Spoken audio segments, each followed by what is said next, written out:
దయచేసి ఎవరి ప్లేస్లో వాళ్ళు కూర్చోవాల్సిందిగా విజ్ఞప్తి.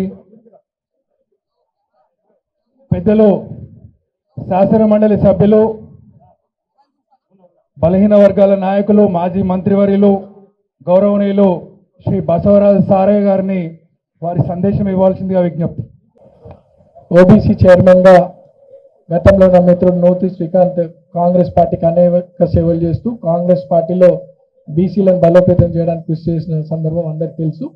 ఈరోజు మరి బీర్లపల్లి శంకరన్నకి కాంగ్రెస్ పార్టీ ఓబీసీ చైర్మన్గా నియమించడం అంటే ఎంతో నమ్మకంతో బీసీలలో ఒక బలమైన ఐక్యత తీసుకొస్తాడని చెప్పి కాంగ్రెస్ పార్టీ శంకరన్నని నియమించినందుకు కాంగ్రెస్ పార్టీకి ధన్యవాదాలు తెలియజేస్తూ, శంకరన్నకి కూడా కంగ్రాచులేషన్స్ తెలియజేస్తూ, పెద్దలు మహేష్ అన్న గారి సూచనలతో వేదిక మీద ఉన్నటువంటి పెద్దలు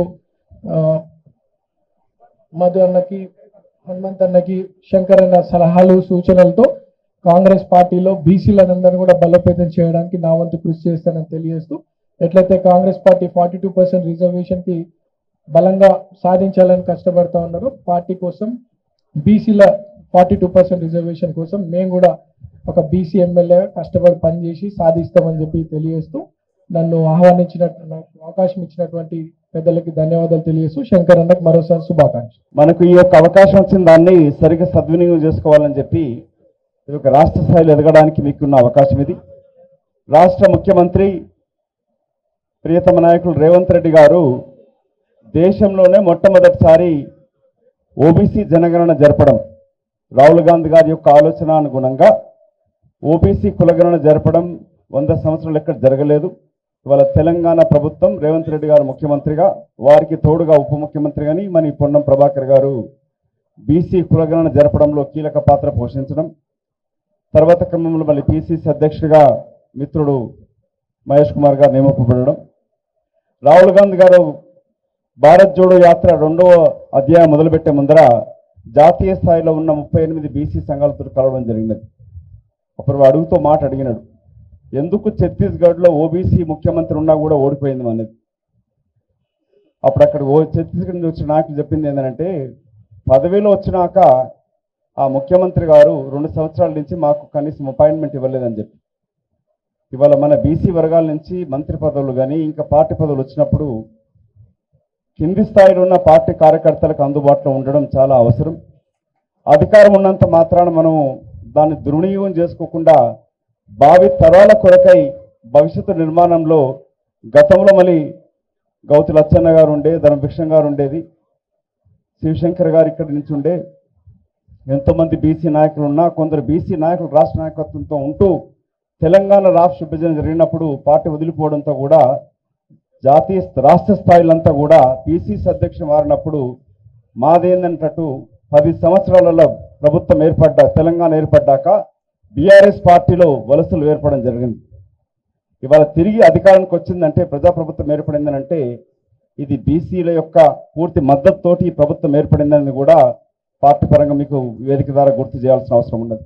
హృదయపూర్వకంగా వారి నాయకత్వంలో ప్రదేశ్ కాంగ్రెస్ అధ్యక్షుడు మహేష్ కుమార్ గౌడ్ గారి మార్గదర్శకత్వంలో తెలంగాణ ప్రజాపాలన ప్రభుత్వానికి ఒక దిక్సూచిగా బలైన వర్గాలకు జరగాల్సిన న్యాయంపై పార్టీగా ప్రభుత్వానికి ఎప్పటికప్పుడు అన్ని రకాలుగా మార్గదర్శక సలహా సూచనలతోటి ఉండే విధంగా మీ కార్యక్రమాలు ఉండాలని సందర్భంగా ఆకాంక్షిస్తా ఉన్నాను. ప్రభుత్వంలో ఉన్నాం, బలైన వర్గాల మంత్రిగా నేను, శ్రీహరి గారు, కొండా సురేఖ గారు శాసనసభ్యులుగా ఉన్నాం, పార్లమెంట్ సభ్యులుగా ఉన్నా మనం పార్టీకి కిందనే పార్టీ పెద్దదిగా భావిస్తాం, ఆర్గనైజేషన్ నుంచి వచ్చినాం కాబట్టి. నేను ఇలా శంకర్ గారిని కోరుతా ఉన్నా, ధనలక్ష్మి గారు, వెంకటేష్ మొత్తంగా 33 జిల్లాలో ఉన్నటువంటి బలైన వర్గాలందరినీ కూడా సమన్వయపరచండి. ఏదైనా సాధించడానికి సమాధాన భేద దండ ఉపాయాలు ఉంటాయి. ఇలా తెలంగాణ ప్రభుత్వం కామారెడ్డి బీసీ డిక్లరేషన్ ఇచ్చింది. దానికి అనుగుణంగా చిత్తశుద్ధితోటి గౌరవ ముఖ్యమంత్రి రేవంత్ రెడ్డి గారి నాయకత్వంలో కులాల సర్వే చేసినాం, శాసనసభలో చర్చ చేసినాం, బిల్లులు చేసినాం. గవర్నర్ గారు ఆమోదించి ఢిల్లీకి పంపిండ్రు. ఇవాళ మీ బాణాన్ని ఢిల్లీకి గురిపెట్టి తెలంగాణ వ్యాప్తంగా బలహీన వర్గాలను చైతన్యపరిచి ఆ బిల్లుని ఆమోదించి తెలంగాణ బలహీన వర్గాలకు న్యాయం చేసి ఒక పోరాట పటిమతోటి ఉద్యమ కార్యక్రమం నడపమని సందర్భంగా కోరుతా ఉన్నాం. అవును, ఈరోజు ఢిల్లీలో ఉన్నటువంటి బాధ్యత ఒకటి. అదేవిధంగా చాలా మంది శాసనసభలు కూడా అడుగుతా ఉన్నారు. ప్రతిపక్ష బీసీ నాయకులు తెలంగాణ 42% వస్తే మా పార్టీలో న్యాయం జరుగుతుందని లోపాయకారిగా మంచి కార్యక్రమం అన్నటువంటి వాళ్ళు ఇవాళ ఏమైంది అని అడుగుతా ఉన్నారు. నేను వీర్లపల్లి శంకర్ గారిని ఒక ప్రతినిధి బృందంగా పార్టీ పరంగా మీ నాయకత్వంలో పెద్దల హనుమంతరావు గారు లాంటి ఆనాడు ఢిల్లీలో మేము ఎంపీలం పార్లమెంటు బలహీన వర్గాల ఎంపీల ఫోరం పెట్టి పార్లమెంటరీ ఓబీసీ కమిటీ వేయించినటువంటి నాయకుడు ఇలా మేమందరం కొత్తగా ఎంపీలైనాం. చిన్న వయసులో ఎంపీ అయినప్పటికీ అప్పటికైనా మధు యాష్కే హనుమంతరావు గారి నాయకత్వంలో మరి ఓబీసీల పక్షాన ఢిల్లీలో పార్లమెంట్ కమిటీ సభ్యులపై దేశవ్యాప్తంగా తిరిగే అవకాశం వచ్చింది. ఇలా శంకర్లకు ఒకటే మాట్లాడుతావునా, హక్కుల కోసం గలమెత్తడం ప్రజాస్వామిక హక్కు. ప్రభుత్వం మేనిఫెస్టోలో చెప్పిన అంశాలను నేను దయచేసి పిసిసి అధ్యక్షుడిని కూడా బలహీన వర్గాల కాంగ్రెస్ కమిటీగా మీరు దానికి మార్గదర్శకత్వం చేసి బీసీ ప్రజాప్రతినిధులను మాజీ ప్రజాప్రతినిధులందరినీ కలిపి ఒక సమావేశం ఏర్పాటు చేయించి మనకు మేనిఫెస్టోలో డిక్లరేషన్ కమిటీ ఆనాడు మీరు కార్యనిర్వాహక అధ్యక్షుడిగా ఉన్నారు, అందులో పెట్టిన అంశాలు రాష్ట్ర పరిధిలో చేయగలిగేటువంటిని చేసే విధంగా కార్యాచరణ రూపొందించే బాధ్యత ఇలా శంకరన్న మీద ఉంది. మీ వెంబడి మేము ఉన్నామనే మాట మనం చేస్తా ఉన్నాం. ఇలా మేము ఏదో మాట్లాడిపోయేది కాదు. అవకాశం ఉన్నప్పుడల్లా నేను ఇక్కడ ఉండే వాళ్ళతో పాటుగా తెలంగాణ వ్యాప్తంగా బలహీన వర్గాల వారి కింద మొదట చెప్పినట్టుగా తల వంచి అది న్యాయమైన చట్టబద్ధంగా ఉండి కొంత ఫేవర్ చేయాలనుకునేటువంటి ఏ అంశం ఉన్నా బలహీన వర్గాల కొరకు ప్రాధాన్యత ఇస్తాం. విద్యార్థి ఉద్యమాల నుంచి ఎదిగి బలహీన వర్గాల గొంతుతోటి ఆశీర్వచనంతో ఇక్కడికి వచ్చినాం. వాళ్ళకు న్యాయం చేసేదంటే ఎక్కడ కూడా వెనుకకు పోము అనేటువంటి మాట కూడా మరి మధుయాష్ గారికి తెలుసు. మరొక్కసారి కూడా ఈ వేదిక ద్వారా తెలంగాణ వ్యాప్తంగా బలహీన వర్గాలకు చెప్పే ప్రయత్నం చేస్తా ఉన్నా. దయచేసి అలా మనం ఒకవైపు ఢిల్లీతోటి పోరాడుతూనే రాష్ట్రంలో జరగాల్సినటువంటి అంశాలకు పార్టీ పరంగా రాజకీయ పార్టీగా ప్రతిపక్షాలకు అవకాశం లేని విధంగా సాధించి మీరు ప్రశంస వెచ్చించి రాష్ట్ర వ్యాప్తంగా బీసీలను ఆకర్షించేటువంటి అవకాశం ఉంది. వేరేటోడు ఉద్యమం చేయాలి, వేరేటోడు ధర్నా చేయాలి, వాళ్లకు హక్కు లేదు, వాళ్లకు ప్రశ్నించే హక్కు కోల్పోయినరు. అటు టీఆర్ఎస్ కానీ ఇటు బీజేపీ కానీ పక్కా బలహీన వర్గాల వ్యతిరేకులు. సామాజిక న్యాయం జరగాలంటే ఒక కాంగ్రెస్ తోటే సాధ్యం. సామాజిక ఛాంపియన్ కాంగ్రెస్ పార్టీ. కొట్లాడే మాట్లాడే హక్కు ధైర్యం కాంగ్రెస్ పార్టీలో బీసీలకు ఉన్నది. ఎవరన్నా టీఆర్ఎస్ లో బీజేపీలో ధైర్యం ఉన్నదా? మాట్లాడతారు వాళ్ళ పార్టీలో. అందుకే ఇవాళ శంకరన్న మీ వెంబడి మేమున్నాం. పార్టీల బలహీన వర్గాలకు న్యాయం చేసే అంశం మీద ఇటీవలైన మనం అందరం కూడా కొన్ని అంశాలను ఎప్పటికైనా ఢిల్లీకి వెళ్ళినా హైదరాబాద్లో ఉన్నా ఒక్కటే గొంతుగా హనుమంతానా నువ్వు మమ్మల్ని ఏం తక్కువ వీళ్ళు ఏం మాట్లాడుతున్నారు అనుకోక దయచేసి నీకు తెలుస్తలేదు పోతే అప్పుడప్పుడు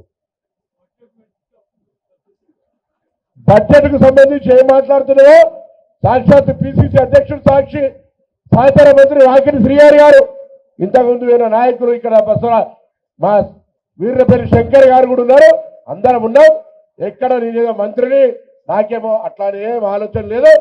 మాకు రావాల్సిన వాటా గురించి బరాబర్ అడుగుతున్నాను. మీ అందరి బలం కావాలి. ఇలా ఏది కానీ తాటాకులకు చింతకాయ ఇవ్వాలి, చప్పట్లకు చింతకాయ రాలేదు. బలం కావాలి, ధైర్యం ఉండాలి. అందరం కూడా ఏ హక్కులు గుంజుకుంటలేం. మన వాళ్ళ హక్కుల కోసం బరాబర్ ప్రభుత్వంలో ఇచ్చేదారులుగా ప్రభుత్వం రావడానికి మనందరం కూడా భాగస్వాములం కాబట్టి ఈ ప్రభుత్వంలో మన భాగస్వామ్యాన్ని అడుగుతా ఉన్నాం. బరాబర్ అడుగుదాం. చట్టబద్ధంగా పార్టీకి బలపడడానికి, పార్టీ ఇంకా ఎదగడానికి, ఈ సామాజిక న్యాయానికి ఛాంపియన్ అయిన కాంగ్రెస్ 10 కాలాల పాటు అధికారంలో ఉండాలని బలైన వర్గాలకు న్యాయం జరగాలి. కాబట్టి శంకరన్న ఇక్కడ మొహమాట పడకుండా, మొహమాటం ఏమి లేదులే, మొహమాట పడకుండా తప్పకుండా ముందుకు నడవండి, నీ వెంట ఉంటామనే మాట మనవి చేస్తూ అన్ని రకాల కార్యక్రమాల్లో బలైన వర్గాలు ఇంకా చురుకుగా ఉత్సాహంగా పాల్గొని నాయకత్వాన్ని పెంపొందించుకోండి. ఇంకొక మాట కోరుతా, ఇలా కుల సర్వే జరిగింది, దాని మీద ఎక్స్పర్ట్ కమిటీ ఒక స్టడీ ఒక రివ్యూ చేసింది. ఆ రివ్యూలో బయటికి వచ్చినటువంటి అంశం ఏంటంటే, ఎదిగిన వాళ్ళను చాలా మందిని పరిశీలిస్తే వాళ్ళు ఎదగడానికి కారణం వాళ్ళ కులము, మతము, డబ్బు కాదు, విద్య. కాబట్టి ఇక్కడ వచ్చినటువంటి పెద్దవాళ్ళందరినీ కోరుతా ఉన్నా, వేదికల మీద పెద్దవాళ్ళని కోరుతా ఉన్నా, తెలిసిన కాడ, చాతరైన కాడ, ఎక్కడ వీలైతే అక్కడ బలైన వర్గాలు ఉన్నత విద్యని పోటీ ప్రపంచంలో అనేక పోటీ పరీక్షల్లో మన వాళ్ళకి అవకాశం ఇచ్చే విధంగా మీరు రూపాయి సంపాదిస్తే 10 పైసలు ఆ విద్య పరంగా పోటీ ప్రపంచంలో బలైన వర్గాల బిడ్డల కొరకు ఖర్చు పెట్టి వాళ్ళకి సహకారం చేయమని ఈ సందర్భంగా కోరుతూ, మరి వీర్లపల్లి శంకర్ గారికి, సోదరి ధనలక్ష్మి గారికి, సోదరుడు వెంకటేష్ గారికి ప్రభుత్వం పక్షాన బలైన వర్గాల ఉద్యమానికి గొంతుకు అండగా ఉంటామనే మాట మనం చేస్తూ నమస్కారం చెప్తూ సెలవు తీసుకుంటాను. బీసీలు కూడా కాంగ్రెస్ కే ఉన్నారు కాబట్టి ఈరోజు కాంగ్రెస్ అధికారంలోకి వచ్చింది అన్నమాట మనం మర్చిపోవద్దని తెలియజేస్తా ఉన్నా సోదరులారా. అక్కడక్కడ ఒక మాట ఎవరో అక్కడక్కడ ఒక మాట వాళ్ళకు వీళ్ళకు మాట్లాడుతూ ఉన్నారు. సోదరులారా, బీసీలు కాంగ్రెస్ పార్టీకి ఉన్నారు, పెద్ద ఎత్తున ఉన్నారు కాబట్టి ఈరోజు కాంగ్రెస్ పార్టీ అధికారంలోకి వచ్చింది. బీసీలకు అవసరమైన అన్ని విషయాల్ని కూడా చూడాలని ఒక వేదిక తల్ కటోరా స్టేడియం ఢిల్లీలో రాహుల్ గాంధీ గారు ఒక పెద్ద మాట మాట్లాడిండ్రు. అదొక మాట చెప్పి ముగిస్తా. ఎస్టీల కోసం పోరాటం చేసినాం. కాంగ్రెస్ పార్టీలో నేను బీసీల కోసం కూడా పోరాటం చేసేది ఉండే, నేను కొంత పొరపాటుగా చేసిన ఇక నుంచి ఏ వేదికమైనా సరే బీసీల కోసం కూడా పోరాటం చేస్తా అని చెప్పేసి మన నాయకుడు రాహుల్ గాంధీ గారు అన్నమాట మనం గుర్తుపెట్టుకోవాల్సిన అవసరం ఉంది. ఆయన వేసిన బాటల్లో మనం ముందుకు పోతా ఉన్నాం. ఈ దేశంలో వెనుకబడ్డ జాతులు తాను పాదయాత్ర చేస్తున్నప్పుడు వెనుకబడ్డ జాతులు ఎన్నో ఉన్నాయి. దాంట్లో బీసీలలో ఇంకా అసెంబ్లీ పార్లమెంట్ కడప తొక్కని ఇంకో ఎన్నో జాతులు ఉన్నాయి. కాబట్టి వాళ్ళ కులగణన ఏర్పాటు చేయాలా, కులగణన చేసి వాళ్ళను కూడా అసెంబ్లీలో లేదా పార్లమెంట్ లో తీసుకురావాలని ఒక సంకల్పంతో ఈ దేశంలో మీరెంతున్నారో మీకంత భాగాన్ని ఇస్తా అని చెప్పి ఆలోచనతో ముందుకొచ్చినటువంటి మన ప్రియతమ నేత, కాబోయే ప్రధాని ఈ రోజు ఈ తెలంగాణ రాష్ట్రంలో పాదయాత్ర చేస్తున్నప్పుడు ఆయనకు ఎంత గుర్తుంది చూడండి. ఆ పాదయాత్రలో మా కేతూరు వెంకట్ ధనలక్ష్మి నడుస్తా ఉన్నావు. ఈ రోజు ఈ బీసీలలో ఆ ఇద్దరు కూడా ఈ రోజు మాకు డైరెక్టర్లు అయిన విషయాన్ని గుర్తు చేసుకోవాలి. అదే మాదిరిగా శ్రీకాంత్ అన్న నీ ఆధ్వర్యంలో దాదాపు నాకు తెలిసి 4,500 మంది సర్పంచులు, 42,000 మంది వార్డు మెంబర్లు, 13,100 మంది మున్సిపల్ కౌన్సిలర్లు, 250 కార్పొరేటర్లు, దాదాపు నాకు తెలిసి 50,000 మంది ఈరోజు బీసీలు అధికారంలోకి వచ్చారన్నమాట. ఇదే మాదిరిగా ఇదే పరంపర కొనసాగించారు. నువ్వెంత జిద్దువో నీకంటే ఎక్క జిద్దు మా ఈర్లపల్లి శంకరన్న ఈసారి నూతి శ్రీకాంత్ గౌడ్ గారి ఆధ్వర్యంలో మనం అధికారంలోకి వచ్చినాం. రావడం ఒక్కటే కాకుండా 50,000 మంది ప్రజాప్రతినిధుల్ని బీసీలని వివిధ విభాగాల్లో ముందుకు తీసుకొచ్చినాం. రేపు నీ ఆధ్వర్యంలో మళ్ళొక్కసారి కాంగ్రెస్ పార్టీ అధికారంలోకి రాబోతుంది. ఆ విధంగా నీ ప్రణాళిక ఉండాల్సిన అవసరం ఉంది. ఇక విషయానికి వస్తే బీసీల పట్ల అన్ని విషయాల్లో కూడా ఈ రోజు ఎద మీద చేసుకొని మాట్లాడాలి. కాంగ్రెస్ పార్టీ ఉంది కాబట్టే బీసీల ఇంత గట్టిగా మాట్లాడగలుగుతున్నాం. కాంగ్రెస్ పార్టీలో ఉన్నాం కాబట్టే ఈ రోజు బీసీల గొంతు వినిపించగలుగుతున్నాం. 42% రిజర్వేషన్ అయినా అది హైకోర్టులో ఇబ్బంది అయితే హైకోర్టు గేటు బయట అయినా మాట్లాడే ధైర్యం ఈరోజు కాంగ్రెస్ పార్టీ మనకి ఇచ్చిందన్న మాట మర్చిపోవద్దని చెప్పి గుర్తు చేస్తా ఉన్నా. మనం చెప్పుకోవడానికి మొహమాట పడుతున్నాం. ఈరోజు కార్పొరేషన్ చైర్మన్ కూడా అధిక సంఖ్యలో వచ్చింది కాంగ్రెస్ పార్టీ. కానీ ఒకసారి మనం ఎద మీద చేసుకోవాల్సిన అవసరం ఉంది. ఈ రోజు ఇంతకుముందే నా సోదరుడు మాట్లాడుతున్నాడు, ఈ శక్తి ఈ బీసీల గొంతు భాజపాలో లేకపోతే బీఆర్ఎస్ లో కనిపిస్తుందా? ఎక్కడ కనిపించదు సోదరులారా. కాబట్టి మనమందరం కూడా కాంగ్రెస్ పార్టీకే పనిచేస్తున్నాం. మన హక్కుల్ని, ఇది మన కన్నా తల్లి, మన పార్టీ, మనకు అన్నం పెట్టింది మన పార్టీ, మన గుర్తింపునిచ్చింది మన పార్టీ. మన పార్టీతో కొట్లాడుకోవాల్సిన అవసరం మనకు ఉంది. అది ఇంటర్నల్ గా కొట్లాడుకోవాల్సిన అవసరం ఉంది. ముఖ్యమంత్రి గారు, ఉప ముఖ్యమంత్రి గారు కింద మీద పడి మనం ఇచ్చిన మాటను మాత్రం ఎక్కడ దించట్లేదు. మిత్రులారా, సన్న బియ్యం అనే కార్యక్రమం దేశంలో చరిత్రాత్మక కార్యక్రమం. దొడ్డు బియ్యం పేరిట స్మగ్లింగ్ జరిగింది గత ప్రభుత్వంలో. ఇలా సన్న బియ్యాన్ని ప్రతి పేదవాడు తిని ఆస్వాదిస్తా ఉన్నాడు. ఎంతమంది బీసీలకు లబ్ధి చేకూరుతా ఉంది. 200 లోపు కరెంటు బిల్లు, 0 బిల్ ఎంతమంది బీసీలు వాడుకుంటా ఉన్నారు. ఎంతమంది బీసీ మహిళలు ఉచితంగా బస్సు వాడుకుంటా ఉన్నారు. ఇవన్నీ కూడా లెక్కలేసుకోవాల్సిన అవసరం ఉన్నది. కమిట్మెంట్తో ముందుకు పోతా ఉన్నాం. నేను అందుకే గట్టిగా ఇలా ప్రజలకి అందుతున్నటువంటి వెల్ఫేర్ సంక్షేమం కానీ, జరుగుతున్న అభివృద్ధి, హైదరాబాద్ ఫోర్త్ సిటీ కానీ, మూసీ ప్రక్షాళన కానీ, జరుగుతున్న అభివృద్ధి అంతా కూడా ప్రజల్లో ఇనుకుతా ఉంది. కాబట్టే వచ్చే ఎన్నికల నాటికి 119 ఉంటే 100కు పైగా గెలుస్తాం. అక్కడ డీలిమిటేషన్ జరిగి 160-65 అయితే 140 సీట్లు గెలుస్తాం. కారణం మీరిచ్చే భరోసా, బీసీల ఓట్లు. బీసీలు కాంగ్రెస్ పార్టీతో వెన్నుదున్నుగా ఉంటారనే ఒక నమ్మకం. ఆ నమ్మకంతోనే మొన్న రాహుల్ గాంధీ గారు చెప్పాము, మేము వచ్చే ఎన్నికల్లో ఇంతకు డబుల్ సీట్లు గెలిచి మేము ముందుకు వస్తామని.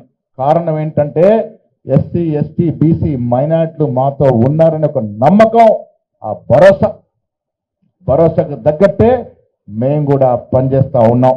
ఇక్కడ నాయకులంతా కూడా నిరంతరం ప్రజాసేవలో ఉండి పనిచేసిన వాళ్ళమే. కానీ మిత్రుల ఆఖరి ఒక మాట చెప్పాలి, ఐక్యత లోపం ఉంటే ఏమీ చేయలేం. నేను 2014లో నిజామాబాద్ ఎమ్మెల్యేగా పోటీ చేస్తే 60% పైగా బీసీలు ఉంటే, నేను తప్ప అందరు అగ్రవర్ణాలే పోటీ చేస్తే కూడా నేను గెలవలేకపోయాం. అది మన ఐక్యత. ఐక్యత లేనిదే ఏది సాధించలేం. మధు యాష్ గారు ఎల్బీ నగర్లో పోటీ చేస్తే అత్యధిక బీసీ ఉంటే కూడా గెలిపించుకోలేని పరిస్థితి. బీసీలో ఐక్యత రావాలి, కాంగ్రెస్ పార్టీ కోసమే రావాలి. కారణం కాంగ్రెస్ పార్టీ మనకు చేస్తుంది కాబట్టి, మన కోరికలు తీరుస్తుంది కాబట్టి, మన కష్ట సుఖాలు తెలుసుకొని దానిలో భాగం అవుతుంది కాబట్టి, మనమందరం కూడా రాహుల్ గాంధీ గారి నేతృత్వంలో ఆయన ఆశ నెరవేర కోసం ఏకం కావాల్సిన అవసరం ఉంది. బీసీలంతా ఏకం కావాల్సిన అవసరం ఉంది అనే మాట కూడా నేను ఈ సందర్భంగా మనవి చేస్తా ఉన్నాను. పెద్దల హనుమంతరావు గారు, బీసీల మాట వస్తే ఒంటి కాళ్ళ మీద నిలబడుతూ ఈ రోజు కూడా, ఈ వయసులో కూడా ఆయనంత స్పీడ్గా నేను కూడా ఉరకలేను. ధమాకున్నది కాబట్టి మా మెట్టు సాయి కన్నా స్పీడ్గా ఉరకగలుగుతాడు ఇప్పుడు. అదే కమిట్మెంట్ ఆయనకి. బీసీ అంటే నాకేమొచ్చినా రాకున్నా పర్వాలేదురా, నా సీట్ లాక్కున్నా పర్వాలేదు, నేను బీసీల కోసం పోరాడతా అంటారు. మేమందరం కూడా పొన్నం ప్రభాకర్ కానీ, నేను కానీ, మధుయాజ్ కానీ, సిఆర్ గారు కానీ, మా అక్క కానీ, మేమంతా కూడా కమిట్మెంట్తో పనిచేస్తూ ఉన్నాం. అట్టడుగున్నటువంటి అన్ని వర్గాలకు, ఒక బీసీలకు కాదు సుమా, ప్రభుత్వ ఫలాలు అధికారం నోచుకొని ఎన్నో కులాలు బీసీలో ఉన్నాయి, ఎస్సీలో ఉన్నాయి, ఎస్టీలో ఉన్నాయి, తెగల్లో ఉన్నాయి. అందరికీ అవకాశాలు రావాలన్న ధ్యేయం రాహుల్ గాంధీ గారు. ఇలా రాహుల్ గాంధీ గారి మీద విమర్శిస్తున్న బీజేపీ నాయకులు ఒక 2 మాటలు చెప్తా. స్వాతంత్ర ఉద్యమంలో బీజేపీ పాత్రనే లేదు, బీజేపీ పుట్టనలే. స్వాతంత్రం వచ్చినాక 50 ఏళ్ళకు 40 ఏళ్ళకు పుట్టింది 85లో. ఆనాడు ఆర్ఎస్ఎస్ ఉండే, విహెచ్పి ఉండే. ఏం చెప్పారు వీళ్ళు, మనకెందుకు స్వాతంత్రము, బ్రిటిష్ వాళ్ళ పాలన మంచిగా ఉన్నది, వాళ్ళ ముఖాలకు నీళ్ళు, వాళ్ళ మోసేది నీళ్ళు తాగి పాల సాగించుకుందామని చెప్పినటువంటి నాయకులు బీజేపీ వాళ్ళు. ఇలా ఒక్క నాయకుడు పేరు చెప్పగలుగుతారా స్వాతంత్రంలో ఈ పేర్లు ఉన్నాయని? మన 10th క్లాస్ పిల్లగాని అడిగితే చెప్పాడు 30-40 పేర్లు చెప్తాడు ఈ కాంగ్రెస్ నాయకులు త్యాగదనులని. గాంధీ నుంచి మొదలుకొని వల్లభాయ్ పటేల్, అబ్దుల్ కలాం ఆజాద్, సుభాష్ చంద్రబోస్ 30-40 పేర్లు 10th పిల్లాడు చెప్పగలుగుతారు. బీజేపీలో ఒక్క పేరు చెప్పరు. చెప్తే వీర సావర్కర్ పేరు, ఆయన కూడా బీజేపీ వారికి లొంగిపోయినట్టు నాయకుడు. ఎవరు దిక్కులేక వల్లభాయ్ పటేల్ని ఓన్ చేసుకునే ప్రయత్నం చేస్తారు. మన నాయకుడు ఆయన. నెహ్రూ గారికి అత్యంత సన్నిహితులు, స్నేహితులు. వారు మా నాయకుడు అని చెప్పుకొని విగ్రహాలు కట్టిస్తా ఉన్నారు. ఇలా వారు గాంధీ ఫ్యామిలీ గురించి మాట్లాడతారు. ఏంటంటే గాంధీ ఫ్యామిలీ ఎవరు తెలుసా మిత్రులారా? మోతీలాల్ నెహ్రూ ఆగర్భ శ్రీమంతుడు, ఈ దేశంలో కదా ప్రపంచంలో ఒక శ్రీమంతుడు. అలాంటి నాయకుడు స్వాతంత్రంలో పాల్గొనగాకుండా ఆనాడు లక్షలాది రూపాయలు పెట్టినాడు. వారి కొడుకు నెహ్రూ గారు పట్టుపరుపులో ఉండి జీవితం సాగించే అవకాశం ఉన్నా ఏకంగా 9 ఏళ్లు జైల్లో ఉండి దేశం కోసం పోరాడిన వ్యక్తి. ఆ కుటుంబం త్యాగదనుల కుటుంబం. ఇందిరాగాంధీ ఎవరి కోసం చనిపోయింది? దేశం ఒకటిగా ఉండాలని చనిపోయింది. రాహుల్ గాంధీ ఎవరి కోసం చనిపోయినాడు? రాజీవ్ గాంధీ ఎవరి కోసం చనిపోయినాడు? రాహుల్ గాంధీ యొక్క నాన్నగారు ఎవరి కోసం చనిపోయినాడు? దేశం ఒకటిగా ఉండాలని. ఈ దేశ సంపద గురించి, ఈ దేశ బావు కొరకు, ఈ దేశంలో ఉన్న అట్టడుగు వర్గాల ప్రజల కొరకు ప్రాణ త్యాగాలు చేసిన కుటుంబం ఏదైనా ఉన్నదంటే అది కాంగ్రెస్ కుటుంబం. అది మనందరికి తెలుసు, గాంధీ కుటుంబం. నాటి నుంచి నేటి వరకు కూడా మోతీలాల్ నెహ్రూ గారికి మొదలుకుంటే ఇలా రాహుల్ గాంధీ వరకు కూడా ఈ దేశాన్ని ఐక్యంగా ఉంచాలి. ఈ దేశ ప్రజలు ప్రశాంతంగా, సుఖశాంతంగా, ఆర్థికంగా, రాజకీయంగా, సామాజికంగా నిలదొక్కుకోవాలి, సమానంగా చూడాలనేది ఈ యొక్క పార్టీ యొక్క ఆకాంక్ష. కాబట్టి మనందరూ తెలుసు, ఈరోజు నా మీద ఈ బాధ్యత పెట్టిందంటే కాంగ్రెస్ పార్టీతోనే ఇలా మోస్ట్ బ్యాక్వర్డ్ క్లాస్ అయినా, సంచార జాతులైనా, బీసీలైనా యొక్క రాజకీయ అండ, సామాజిక న్యాయం జరుగుతుందంటే కాంగ్రెస్ పార్టీలో జరుగుతుంది. కాబట్టి దానికి ముఖ్యంగా ఉదాహరణ నేనే. కాబట్టి నేను 1995 నుంచి ఎన్ఐసిలో, యూత్ కాంగ్రెస్ లో సర్పంచ్గా, మండల ప్రెసిడెంట్గా ఎన్నో పనులు చేస్తా ఉన్నాం. కానీ నాకు తెలిసి మనము ఒక రాజకీయంగా ఎదగాలంటే మన లోపల ఒక లక్ష్యం పెట్టుకోవాలి. మనం పార్టీ సిద్ధాంతానికి కట్టుబడి ఉండాలి. వీళ్ళు ఎక్కడ నిర్లక్ష్యం చేయొద్దు. మనం రాజకీయాలలో ఎదగాలంటే తప్పకుండా ఎప్పటికప్పుడు పార్టీ యొక్క విధి విధానాలు, పార్టీ చేపట్టే కార్యక్రమాలు మనమందరం కూడా కలిసి ఆ యొక్క పార్టీ విధి విధానాలను ముందుకు తీసుకుపోతే ఏదో ఒక రోజు ప్రతి ఒక్కరికి ఒక ఉన్నతమైన స్థానం దొరుకుతుంది. కాబట్టి ఇవాళ కాంగ్రెస్ పార్టీ 10 సంవత్సరాల నుంచి ఎన్నో ఒడితడుగులు, ఎన్నో ఇబ్బందులు ఎదుర్కొని తెలంగాణ ఇచ్చినాక కూడా ఇబ్బందులు పడ్డాం. సామాజిక న్యాయం ఇలా తెలంగాణ ఇచ్చిన తర్వాత ఒక కుటుంబ పాలన, ఒక నియంత్రిత పాలన, ఒక దుర్మార్గం, ఒక దౌర్జన్యం, ఈ రాష్ట్ర సంపదను, ఈ రాష్ట్ర అన్ని వనరులను ఒకే కుటుంబం, ఒకే పార్టీ దోచుకొని పెట్టుకున్నారు. కాబట్టి ఆ యొక్క దుర్మార్గుల పార్టీ నుంచి అధికారాన్ని రాబట్టుకోవడానికి పిసిసి అధ్యక్షులు, ఇప్పుడున్న పిసిసి అధ్యక్షులు, అప్పుడున్న పిసిసి అధ్యక్షులు రేవంత్ రెడ్డి గారు, మరి కాంగ్రెస్ పార్టీ పెద్దలందరూ కూడా కలిసికట్టుగా ఏకతాటి మీద ఈ రాష్ట్రాన్ని తీసుకొచ్చి ప్రతి కాంగ్రెస్ కార్యకర్త యొక్క కష్టార్జితం ఈ రాష్ట్రంలో మరి కాంగ్రెస్ పార్టీ అధికారంలోకి వచ్చింది. మనందరం తెలుసు, కాంగ్రెస్ పార్టీ అధికారంలోకి వచ్చిన తర్వాత ఇవాళ రాహుల్ గాంధీ గారు ఒక పిలుపునిచ్చారు. ఇలా ప్రభుత్వాలు ఎన్నో పార్టీలు వచ్చినాయి, ఈ ప్రజాస్వామ్యం ప్రభుత్వాలు వచ్చినాయి, ఎన్నో పార్టీలు వచ్చినాయి, ఎన్నో పార్టీలు పోయినాయి. కానీ అందరూ కూడా తైలాలు ఇచ్చి, సంక్షేమాలు ఇచ్చి అధికారానికి దూరం చేసినాయి. కానీ ఇవల్ల ఈ యొక్క కాంగ్రెస్ పార్టీలో డెమోక్రసీ ప్రజాస్వామ్యం ఉంది. ఇవాళ ఎదగడానికి ఏ నాయకుడైనా ఎదగగలుగుతాం, ఏ నాయకుడైనా సామాజికంగా ఎదగగలుగుతాం ఈ పార్టీలు. కాబట్టి రాహుల్ గాంధీ గారు ఒకటే ఒక మాట చెప్పారు, ఈ దేశంలో ఎంత జనాభా ఉంటే వారికి అంత వాటా ఇయ్యాలనేది ఆ స్లోగన్ తీసుకున్నారు. కాబట్టి ఇవాళ భారత్ జోడో యాత్ర ద్వారా గుణంగా మన తెలంగాణ రాష్ట్రంలో వారు ఎన్నో పాదయాత్ర ద్వారా ఇలా ఎండనక వాననక భారత్ జోడో యాత్ర చేపట్టి మనందరికీ ఒక నమ్మకం కలిగించారు. కాబట్టి ఇవాళ మన ప్రభుత్వం వచ్చింది. వాస్తవానికి కొన్ని డిక్లరేషన్లు ఉన్నాయి, బీసీలకు కొద్దిగా ఇబ్బందులు అవుతున్నది అనేది వాస్తవం. పెద్దలు హనుమంతరావు అన్న మమ్మల్ని అడుగుతూనే ఉంటాడు, అరే బీసీల గురించి కరెక్ట్ పట్టించుకుంటారని చెప్తా ఉంటాడు. మనకి వాస్తవానికన్నా మేమందరం కూడా మంత్రులు మేమందరం కూడా కలిసి మాట్లాడినామన్నా. వాస్తవానికి ఏంటంటే వాస్తవాలు మాట్లాడుకోవాలి. ఈ రాష్ట్రాన్ని పీల్చి పిట్టి చేసి అప్పులకు పోయేసి అన్ని వర్గాలను దగా చేసి ప్రతి వర్గాన్ని విద్యార్థులను ఫీజు రియంబర్స్మెంట్ విషయంలో, ఉద్యోగస్తులను డిఎల్పి పిఆర్సీలు ఇచ్చడంలో, వాళ్లకు వచ్చే బెనిఫిట్స్ ఇచ్చడంలో, రైతులకు ఎగగొట్టి ప్రతి వర్గానికి ఎగగొట్టి అప్పుల కుప్ప వేసి చిప్పని మన చేతికి ఇచ్చిండు. కాబట్టి ఇవాళ రాష్ట్రాన్ని అధికార పార్టీగా మనం రాష్ట్ర ముఖ్యమంత్రి కానీ క్యాబినెట్ కానీ నడపాలంటే చాలా కష్టం ఉందనా, అది మేము కళ్ళారా చూస్తా ఉన్నాం, లెక్కలతో చూస్తా ఉన్నాం. కాబట్టి మనకు మన కోరిక ఉంది, మనం అత్యధిక సంఖ్య ఉంది, బడుగు బలైన వర్గాలం ఎక్కువ ఉన్నాం, మన వాట మనకు రావాలనే ఆలోచన మా అందరి లోపల ఉంది.